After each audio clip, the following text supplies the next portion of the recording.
अस्सलाम वालेकुम। मैं प्रोफेसर शमीम अहमद अपने यूट्यूब चैनल पर आप लोगों से मुखातिब हूँ। आज की बात में मैं बात करूँगा जो दिल्ली जंतर मंतर पर एक प्रोटेस्ट चल रहा है बड़ा ज़बरदस्त तरीके से, and which is certainly led by cockroach Janata party. बड़ी बड़ी दूर से लोग आए हैं, डिफरेंट स्टेट से आए हैं, यूथ, यंग्स, बच्चे, और उनके ऊपर जिस तरह से लाठी चार्ज हुआ है, जिस तरह से उन्हें देशद्रोही की तरह से ट्रीट किया गया है, जैसे कि वो इन्फिल्ट्रेटर हों, हिंदुस्तान के बच्चे ही ना हों, वो बहुत दुखते हैं। और खुशी की बात यह है कि उन्हें ऑलमोस्ट पूरे हिंदुस्तान के यूथ की और अच्छे लोगों की सपोर्ट है, और लोग सपोर्ट में आ भी रहे हैं।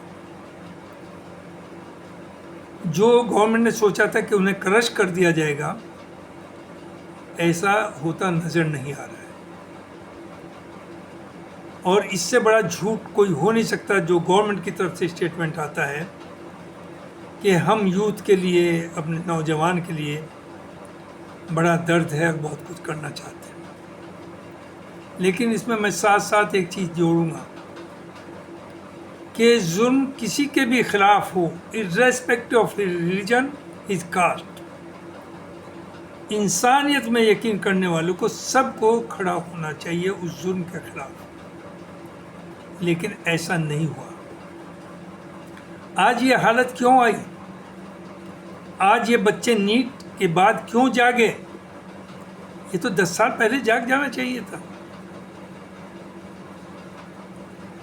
अब मैं थोड़ी सी बात कहूँ, कड़वी है। 2002 में गुजरात में जेनोसाइड हुआ, कत्लेआम हुआ एक ख़ास कम्युनिटी का, जो कि मुसलमान थी। हमारा ये कहना है कि अगर कोई वाकई जालिम है, किसी ने एंटी नेशन काम किया, कोई गलत किया, तो उसे आप चौराहे पे लटकाइए, वो मुसलमान हो, कोई भी किसी कम्युनिटी से। लेकिन आपने तो फ्री हैंड दे करके जिस तरह से वहाँ कत्लेआम कराया, उसकी एग्जाम्पल दुनिया में बहुत कम मिलेगी। अफसोस इस पर है कि पूरा हिंदुस्तान एक्सेप्ट फ्यू, कुछ लोग तो अच्छे हैं from majority community also, except उन्हें छोड़िए, हर्षवर्धन है, तीस्ता सीतेलवाद है, इस तरह के कुछ लोग हैं एक्टिविस्ट जो उस वक्त भी खड़े हुए, सच बोलने की हिम्मत करी। लेकिन लोग तो खुश हुए, लोग तो उस पर बोले नहीं। उसके बाद याद करें, सोचिए, 2004-14 में आप यहाँ आते हैं सेंटर में, और 2014 ही से जिस तरह से एक ख़ास कम्युनिटी को, एक ख़ास तबके को उसकी टोपी देख करके, उसके कपड़े देख करके जिस तरह से उनके साथ जुल्म हो रहा है, उनकी लिंचिंग हो रही है झूठे केसेस पे, उस गाय के नाम पर, उस माता के नाम पर, जिससे आप majority of the Indian states में अलाउ कर रहे हैं कटने के लिए। सिर्फ नॉर्थ इंडिया में आप कहते हैं कि बैन है, साउथ ईस्ट सब में आपने उसे खुलेआम कटवा रहे हैं। उसके नाम पर आपने लोगों की जान ली, मदरसे, मस्जिदें सब तबाह किया, खूब तोड़ रहे हैं। जो 1,000 साल से मुसलमानों की जागीरें हैं, उन्हें आप तबाह कर रहे हैं, उस निशानी को, उनकी प्रॉपर्टी को तबाह कर रहे हैं। अफसोस, इस सब पे कोई खड़ा नहीं हुआ, बल्कि इसे सेलिब्रेट किया। और सिर्फ एक ही जादू, जब कहते हैं कि भाई ये क्या हो रहा है, कि कम से कम इस गवर्नमेंट ने मुसलमानों को अपनी जगह दिखा दी, इसे सेलिब्रेट आप करते रहे। सब देख रहे हैं क्या हो रहा है हिंदुस्तान के अंदर। उसके बाद आइए 2019 में जामिया मिल्लिया इस्लामिया जो दिल्ली है, बच्चे लाइब्रेरी में पढ़ रहे थे, वहाँ पुलिस घुसती है मेल्स भी हैं, फीमेल्स भी हैं, और लाइब्रेरी में वही बच्चे होते हैं जो पढ़ने वाले होते हैं, जो खुराफातों में नहीं होते।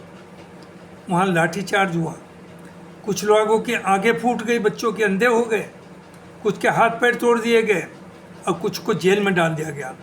और तब भी आप नहीं बोले, आप नाचते रहे, सेलिब्रेट करते रहे कि मुसलमानों को उनकी जगह पर पहुंचा दिया। उसके बाद अब आ गया ये, हमारे यूथ को आपने वो जहर दे दिया कि आपने उसे बिजी कर दिया हिंदू मुसलमान, पाकिस्तान इंडिया। जो आज हो रहा है ये तो 10 साल पहले होना था, होना चाहिए था। अब आप ये देखिए जो इन बच्चों का जो हाल है, हमारे यूथ का, और जिस पे ये हो रहा है कि बच्चा 2-3 साल तैयारी करता है, कॉम्पिटिटिव एग्ज़ाम देता है, तैयार देने के लिए पर्चा लीक हो जाता है, एग्ज़ाम कैंसिल हो जाता है, और गवर्नमेंट फिर 5-6 साल के लिए उसे टाल देती है, 2 बार कर, 1 बार नहीं 10 दफ़े। अब आप कह रहे ये तो कांग्रेस के टाइम में भी होता। अरे कहीं अगर पड़ोस में किसी ने मर्डर किया तो आप भी मर्डर करेंगे कि तो वहाँ भी हुआ था तो मैंने कर दिया, तो क्या बुरा किया? अगर पहले हुआ तो वो भी गलत हुआ था, लेकिन how can you justify your self? हालत यह है एजुकेशन की कर दी कि कोई लेवल नहीं रहा। 20,000 के करीब जो सरकारी स्कूल थे वो आपने बंद कर दिए, बजाय पॉपुलेशन बढ़ रही है आप 20,000 और बनाते हैं, आपने ख़त्म कर दिया। आप कहते हैं वहाँ बच्चे नहीं आते, क्यों आते हैं? जिस स्कूल में 10 टीचर की ज़रूरत है वहाँ 2 टीचर हैं, जहाँ 20 की ज़रूरत है वहाँ 3 टीचर हैं। तो जब वहाँ पढ़ाई नहीं तो बच्चे क्यों आएंगे? आप उन्हें इतना अच्छा बनाते जैसे केजरीवाल ने दिल्ली में करके दिखाया कि लोग पब्लिक स्कूल, पब्लिक तो होते नहीं, वो प्राइवेट लिमिटेड हैं, उनसे छोड़ के आपके स्कूल में आते हैं। लेकिन चूँकि आप नहीं चाहते कि हर आदमी पढ़े, हर आदमी एजुकेटेड हो, आप चाहते लोग बिलो द पॉवर्टी लाइन चले जाएं, जिन पर राज करना बहुत आसान है। आप ज़रा गौर करिए, प्राइवेट स्कूल्स में 5 से 25-30 हज़ार रुपये पर मंथ तक की ट्यूशन फी है से, और खर्चे अलग। तो कैसे पढ़ाएंगे लोग? कैसे चलेगा? और यूनिवर्सिटीज़ में बीटेक एमटेक करने के लिए 1 लाख से 5 लाख रुपया पर एनम है, हॉस्टल के 1 लाख से ज़्यादा अलग खर्चा है। तो वो वहाँ क्या होगा? क्या वहाँ आम आदमी बच्चे पढ़ पाएंगे?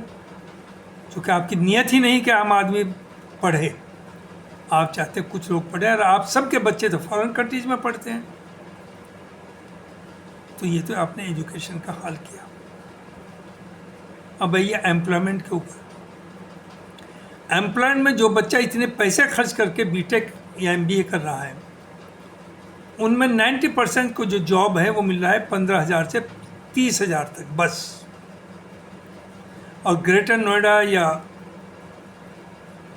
दूसरे जो बड़े शहर हैं, वहाँ अगर एक सिंगल रूम भी लीजिए तो 10,000 रुपये पर मंथ से कम पर नहीं, खाना भी है, ट्रांसपोर्ट भी है। तो वो क्या बचाएगा? कैसे सर्वाइव करेगा?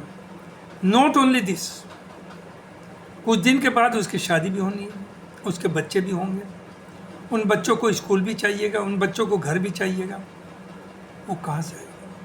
लेकिन इन पेरेंट्स के, इस यूथ की समझ में ये नहीं आया, वो तो सिर्फ हिंदू मुसलमान करके इन सब चीज़ों को पीछे छोड़ दिया, और ये सोचा कि ये तो सब बाद में हम कर लेंगे, पहले तो मुसलमानों को ठिकाने लगा दें। देखिए मुसलमानों की हिस्सेदारी जो है एम्प्लॉयमेंट में, सरकारी में और में 2 या 3% है।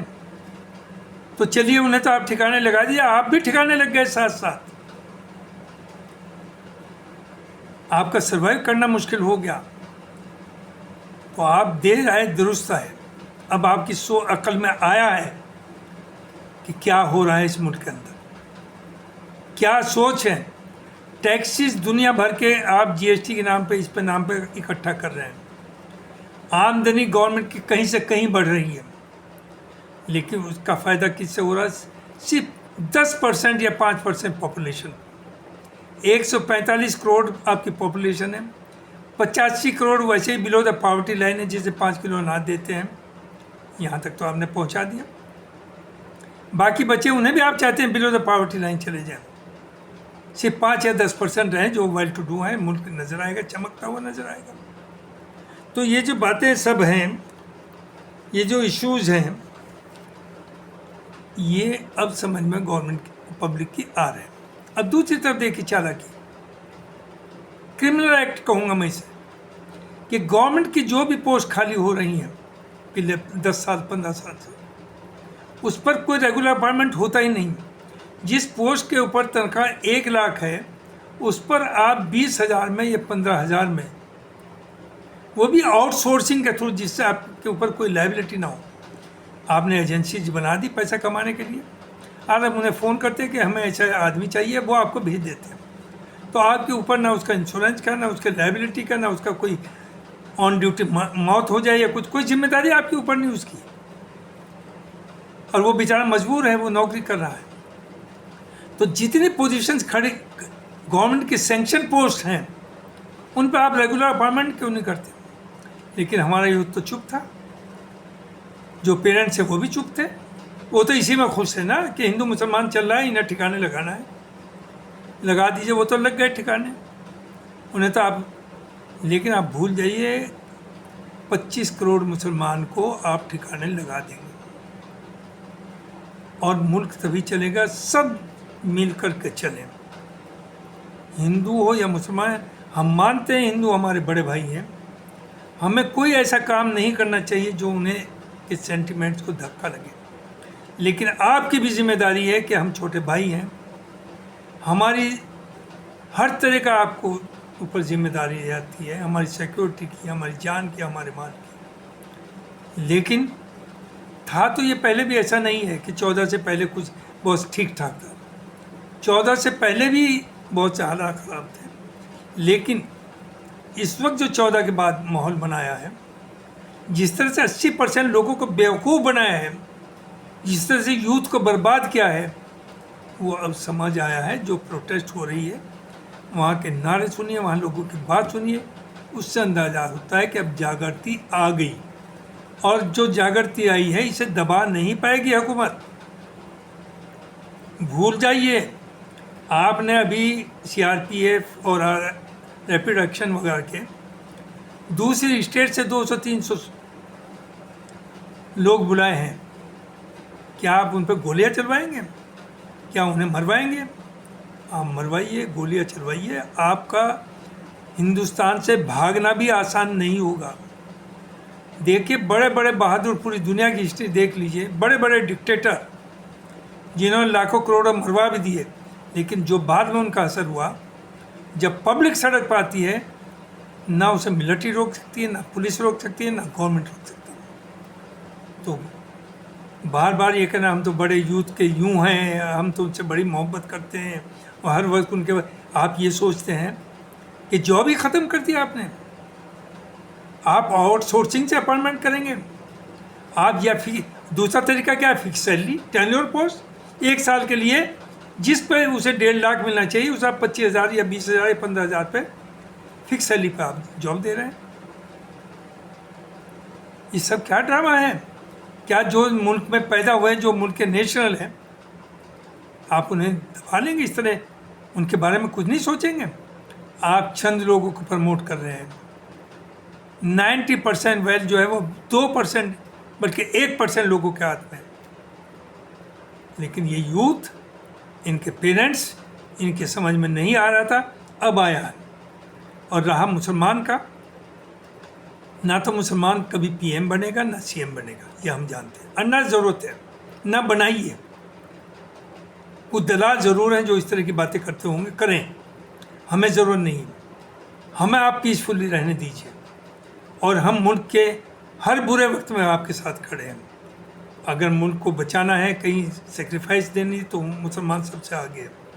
कहीं कोई कैलेमिटी होती है, कोई आफत आती है, तो मुसलमान खड़ा होता है मदद करने के लिए। लेकिन आप उसे पब्लिक में नहीं आ। कश्मीर में आपने क्या क्या कर रहे हैं? एक तरफ कहते हैं वो आज़ाद कश्मीर, जो सोकाल ऑक्युपाइड कश्मीर है, वो हमारा हिस्सा है। बिल्कुल है, आप उसे लीजिए, कोई नहीं रोक रहा, लेकिन जो आपका ऑलरेडी उसके साथ आप क्या कर रहे हैं, किस तरह से वहाँ जुल्म हो रहा, किस तरह से पैलेट्स मारी जा रही, लोगों को अंधा कर दिया जाता है, आप क्या उन्हें मुल्क का हिस्सा मानते हैं? तो मेरी अपील सबसे ये है कि इस वक्त यूथ की समझ में आया, वो अब बहकावे में अपने पेरेंट्स के या रिश्तेदारों के नहीं आ रहा, उसे अंदाज़ा हो गया कि उनका क्या फ्यूचर है और हमें क्या करना है। आप उनके साथ आइए। हमें गवर्नमेंट से कोई दुश्मनी नहीं, लेकिन गवर्नमेंट की जो पॉलिसीज़ हैं कि ट्रम्प साहब बोलते हैं तो आपकी ज़बान चुप, आप उसके सामने बैठे हैं जी जी जी कर रहे हैं, और शक्ल आपकी देखिए तो आप रोने को वहाँ बैठे हुए हैं, और यहाँ क्या बहादुरी 56 इंच का सीना दिखाते हैं। अरे आप एक अक्लमंद है, आप समझदार हैं, सब लोग आपके साथ आएंगे। अगर आप अच्छे काम करेंगे, सबको ले चलेंगे साथ में, तब भी आपको कोई हटाने वाला नहीं है। और ये जो मुसलमान को आपने एक टारगेट करके दुश्मन खड़ा कर दिया है मेजॉरिटी कम्युनिटी के, ये नहीं चलेगा। ना समझ, ना हिंदू है ना मुसलमान है, भाईचारे से हज़ारों साल से मुल्क चल रहा है और हज़ारों साल तक आगे भी चलेगा। We are not too different people, हम लोगों की सेम ज़बान, सेम कल्चर। सिर्फ आपका दिमाग तो इस पर रहते हैं, इन्हें कन्वर्ट कैसे करें, घर वापसी कैसे। अरे घर वापसी, जो घर में है उन्हें ही पहले खाना दे दीजिए, इन्हें वापसी करके आप क्या देंगे। थैंक यू वेरी मच, बहुत बहुत शुक्रिया, धन्यवाद।